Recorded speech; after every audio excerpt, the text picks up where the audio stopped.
Tu savais que dans le film original, c'était des vampires? C'est vrai que ça fait plus très peur de nos jours, les zombies. Ouais, mets la faute sur Twilight. Je pense pas que ça ait quoi que ce soit à voir avec Twilight. Ouais, puis maintenant, ce qui fait peur, c'est les zombies. Ça, c'est à la mode. Est-ce qu'un truc qui se décompose, c'est pas plus ridicule qu'un truc qui brille au soleil? Mais ça brille pas au soleil, à vampire. Encore une fois, bravo Twilight. Mais vous avez fini avec Twilight?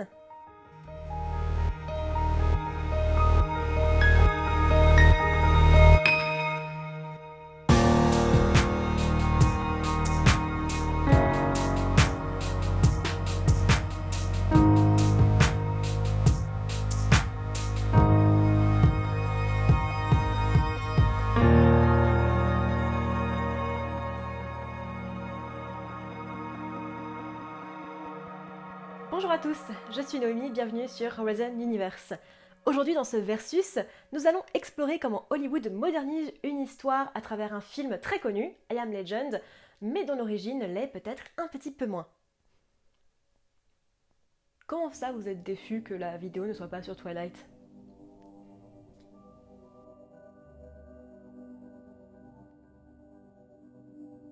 C'est une habitude maintenant dans ces vidéos, je vais d'abord parler du livre original de Richard Matheson, sorti en 1954. Dans ce livre, nous suivons Robert Neville, vivant seul depuis apparemment ce qui semble être des années, suite à une espèce de pandémie qui transforme les gens en vampires, des êtres suceurs de sang vivant la nuit. Neville passe ses journées à rouler dans la ville pour récupérer des ressources, mais aussi pour tuer des vampires qu'il tue à l'aide de pieux de bois dans le cœur. Et il se protège à l'aide d'un crucifix et d'ail. Un grand classique du film de vampire, quoi.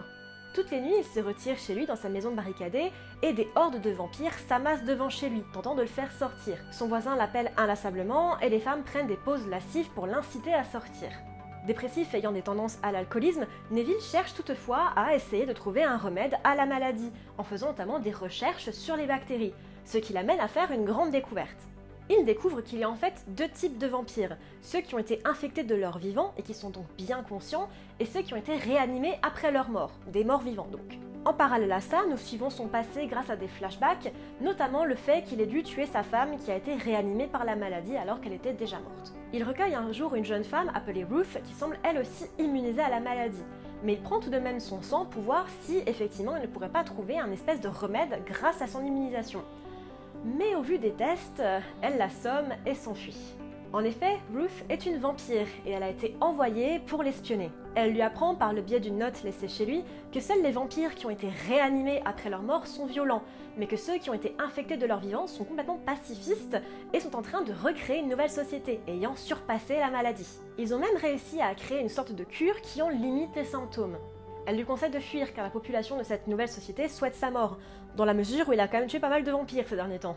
Mais avant qu'il ait la chance de pouvoir s'enfuir, il est capturé par les vampires et il est condamné à mort. Ruth réussit à le rejoindre pendant sa captivité et lui fait passer un médicament pour qu'il puisse se suicider. En route vers son exécution, Neville se rend compte qu'il appartenait en fait à une sorte d'espèce éteinte.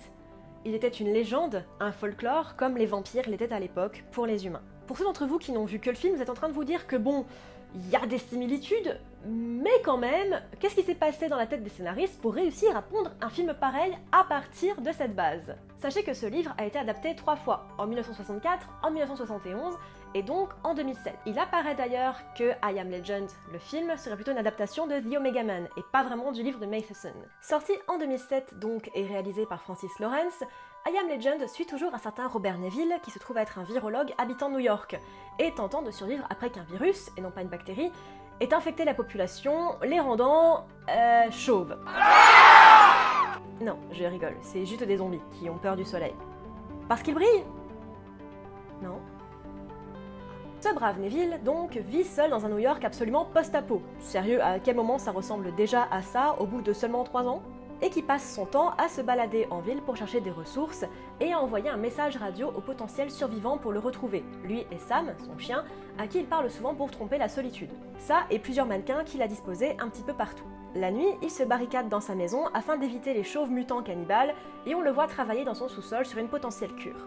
Un flashback nous apprend que sa femme et sa fille sont mortes dans un accident d'hélicoptère alors qu'elle quittait la ville, lui-même restant pour aider les militaires à contrer la maladie. Un jour, alors qu'il chasse un cerf, Sam se jette dans un bâtiment sombre, ce que Neville évite puisque les mutants se cachent dedans pendant la journée. Ils réussissent à se sauver. plus tard, Neville semble trouver un traitement acceptable et capture une femelle chauve, mais le traitement ne semble pas fonctionner. Le jour suivant, alors qu'il fait son tour réglementaire, Neville remarque un de ses mannequins au milieu de la route et se fait capturer en l'approchant et est rendu inconscient. Il se réveille juste avant la tombée du jour et réussit à se sauver, mais Sam est mordu dans le conflit. Neville est donc forcé de tuer sa chienne. Rendu fou de douleur, Neville sort confronter un groupe de mutants, mais est sauvé par Anna et Ethan, deux survivants immunisés qui ont entendu parler d'un camp de réfugiés dans le Vermont. Un groupe de mutants a réussi à traquer Anna alors qu'elle sauvait Neville, et ils attaquent la maison. Se rendant compte que le dernier traitement a fonctionné, Neville en donne un échantillon à Anna et à Ethan qu'ils cachent au fond du labo, tandis que Neville se suicide pour les sauver. La fin du film est narrée par Anna se rendant dans le camp de réfugiés où elle leur confie la cure, rendant le sacrifice de Neville et de Sam légendaire. Attention, il y a une fin alternative. C'est une fin disponible sur la version DVD sortie en 2018 qui est un peu plus proche de celle du livre. Pendant l'attaque du laboratoire, le leader des mutants fait un signe en forme de papillon devant Neville, comme le tatouage de la femelle mutante que Neville a capturée. Neville la libère et elle court vers son partenaire. Les mutants s'en vont, laissant Neville indemne mais choqué, se rendant compte qu'il était lui-même un monstre pour les chauves. Lui, Anna et Ethan roulent vers le camp alors qu'Anna répète le message que Neville diffusait à New York. Vous voyez bien, on a deux œuvres avec un même point de départ, mais qui ont un message et une fin complètement différentes. Et pour le coup, c'est pas vraiment la faute du changement de médium, hein. Le post-apo par exemple est super bien retranscrit visuellement. Allez, voyons en 5 points ce qui a changé.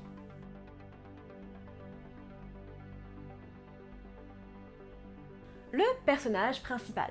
Je vais commencer par dire que Will Smith est un très bon Neville. Oui bon, il ne ressemble en rien au Neville blanc décrit dans le livre, mais ça on s'en fiche complètement.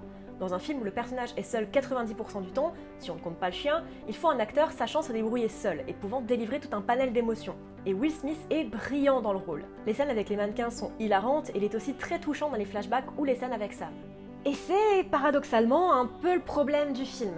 Dans le livre, Neville est un personnage relativement détestable. Il est dépressif, il en a ras la moustache, et il se met régulièrement des murges pour oublier la situation dans laquelle il est, et pour oublier la société qui l'entoure, ou le manque de société. En fait, il s'en sert pour se rendre insensible au monde qui l'entoure, et ben nous avec aussi. Il n'est rien de plus qu'un gars lambda qui vit extrêmement mal sa situation, qui passe son temps à soit fortifier sa maison, soit à tuer des vampires. On a connu plus sympa comme vie. Il n'a vraiment aucune vocation à tenter de guérir la maladie. Il ne fait des recherches que pour essayer de trouver des meilleurs moyens de tuer des vampires. Mais aussi peut-être pour essayer d'en comprendre son origine et pour reprendre un petit peu le contrôle de sa vie. Il est vraiment pas spécialement appréciable, juste un mec paumé qui a un petit peu trop vécu et qui en a trop vu. Mais au final, on passe tellement de temps dans sa tête et dans ses pensées qu'on finit par s'attacher à lui. Un peu par dépit. Le Neville du film est bien différent.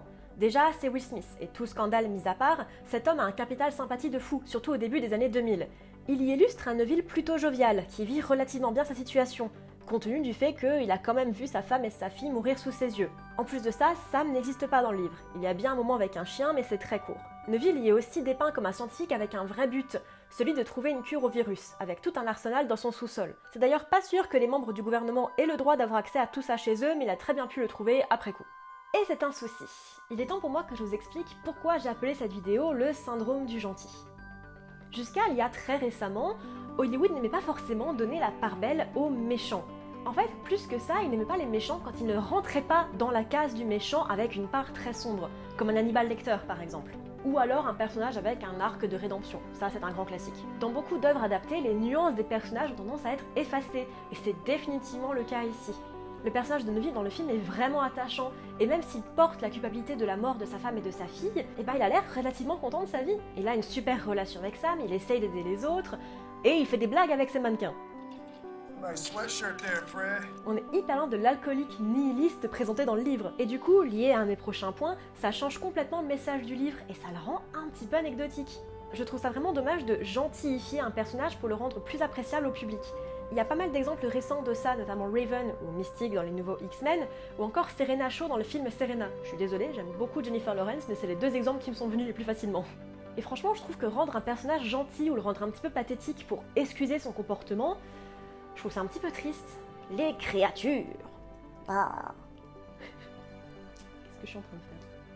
Parce que oui, un des plus gros changements du film, autre d'avoir rendu le personnage de Will Smith plus agréable à suivre, c'est quand même les créatures. Et on verra ça plus tard, ça a encore un énorme impact sur le message et la fin du film. Dans le livre, les créatures sont en tout point similaires aux humains, sauf qu'ils sont plus pâles et qu'ils craignent la lumière du jour. Mais ils sont assez intelligents et essayent d'attirer Neville dehors. En plus de ça, par le biais du personnage de Ruth, on apprend énormément de choses sur eux, notamment qu'ils essaient de reconstruire une civilisation et une société, qu'ils ont trouvé une cure au vampirisme, en tout cas pour en atténuer les symptômes, et du coup, le retournement de situation, le fait que le seul être humain restant soit en fait le monstre de l'histoire, en est d'autant plus fort. Et dans le film, ce sont des brutes épaisses en CGI un peu mal branlées, qui ne peuvent pas parler, assoiffées de sang, et qui n'ont vraiment rien à dire. Elles n'ont vraiment pas grand chose d'humain, et ressemblent à des zombies Apple. On reviendra dessus quand on parlera du message, mais c'est encore une fois un peu symptomatique d'un souci commun au cinéma à cette époque. Le monstrueux ne doit pas avoir forme humaine, et doit être significativement différent de nous. Alors montrer visuellement qu'un méchant est méchant par un habit par exemple ou un sourire, c'est cool, mais rendre des créatures intelligentes complètement abruties et hideuses pour faire passer le message... ouais. La maladie. Bon, c'est un tout petit point, mais ça a quand même son importance. Dans le livre, il s'agit d'une bactérie à laquelle Neville est immunisé, ayant été mordu par une chauve-souris il y a très longtemps pendant son service militaire. Dans l'idée, les créatures ne sont que très peu différentes des humains, donc ça peut coller. Pourquoi pas? Dans le film par contre, alors là c'est la fête du slip. Dans le film, le virus était en fait une cure à un cancer. On sait pas vraiment lequel d'ailleurs, donc je suppose tous. Ok. Et du coup, cette potentielle cure à un cancer, ça rend les humains chauves, déjà, et en plus, cannibales. Ça fait beaucoup d'effets secondaires là. Alors j'y connais pas grand chose en pharmaceutique, mais un virus ça peut traiter un cancer. Il y avait peut-être d'autres moyens de tourner ça de manière un petit peu plus crédible, je pense. Anna et Ethan.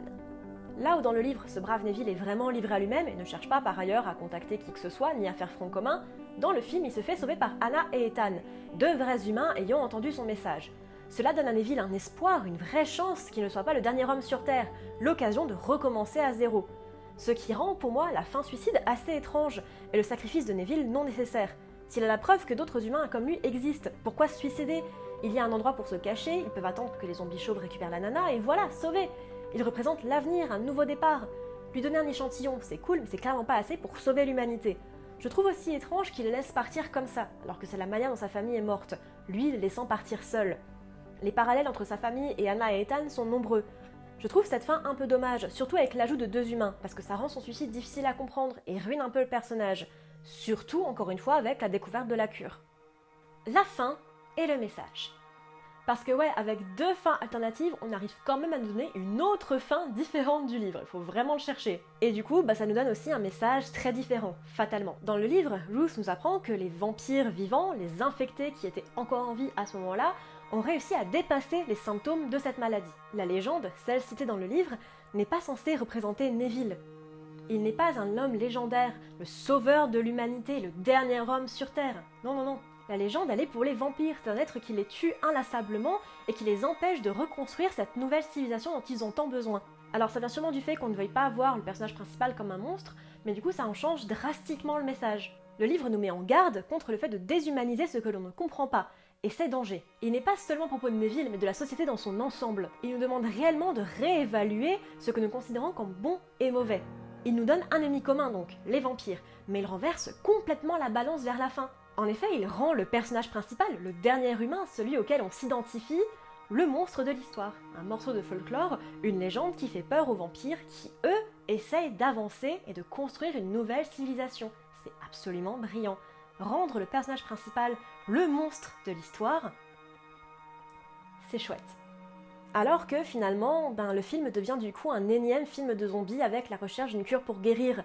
On a bien dans la deuxième version un aperçu d'une sorte de hiérarchie dans les zombies, avec des traces d'affection qu'ils ont les uns pour les autres, mais ça ne bouleverse pas Neville plus que ça, ni le spectateur même.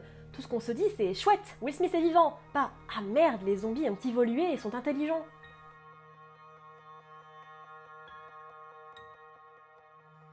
Au final, bien évidemment, je ne pense pas du tout que le film soit bon à jeter, rien que pour la performance de Will Smith et le duo qu'il forme avec Sam. Les visuels sont assez cool si on met de côté les zombies, qui ont un design chelou, à défaut de meilleurs termes. Mais c'est assez dommage de ne pas avoir une fin aussi poignante que celle du livre, qui pour le coup marque vraiment. Mais c'est clair que je comprends totalement l'attrait du livre pour le transposer au cinéma. Le fait d'avoir un survival horror en étant le dernier homme sur Terre, c'est vraiment cool comme idée. Et ça se transpose super bien visuellement. Par contre, soyons d'accord, le changement de médium, pour moi, ne justifie pas nécessairement les modifications apportées à l'histoire. Au contraire. Au contraire, parce qu'à mon sens, elles atténuent l'impact de l'histoire sur le spectateur. Et tout ça, ça rend le film oubliable et commun, encore une fois. Il est fort à parier que le livre I Am Legend restera dans les mémoires, là où le film ne restera sûrement que pour la performance de Will Smith et pas pour le message qu'il était censé apporter. Et même si on a tous été traumatisés par la mort de Sam, ça je pense qu'on est tous d'accord là-dessus. Finalement ça se rapproche un petit peu de ce que je disais sur World War Z. Il transforme une œuvre intelligente et originale pour en faire quelque chose de plus facile à digérer pour le spectateur. Tant pis pour nous. Merci à tous de m'avoir suivi dans cette nouvelle vidéo, j'espère qu'elle vous aura plu. Encore une fois, c'était pas du tout une vidéo pour défoncer I Am Legend, le film, c'est un film que j'apprécie énormément et que je regarde assez souvent, mine de rien. Mais c'est juste voilà, pour faire connaître un petit peu le livre aussi, qui le mérite carrément. Donc si vous ne l'avez jamais lu, je vous encourage vraiment à le lire. Et si vous voulez tenter en anglais, c'est pas forcément un livre très difficile non plus. Donc si vous avez envie de le tenter en VO, allez-y, franchement ça se lit super bien. Moi je vous dis à dans 2 semaines. Ciao!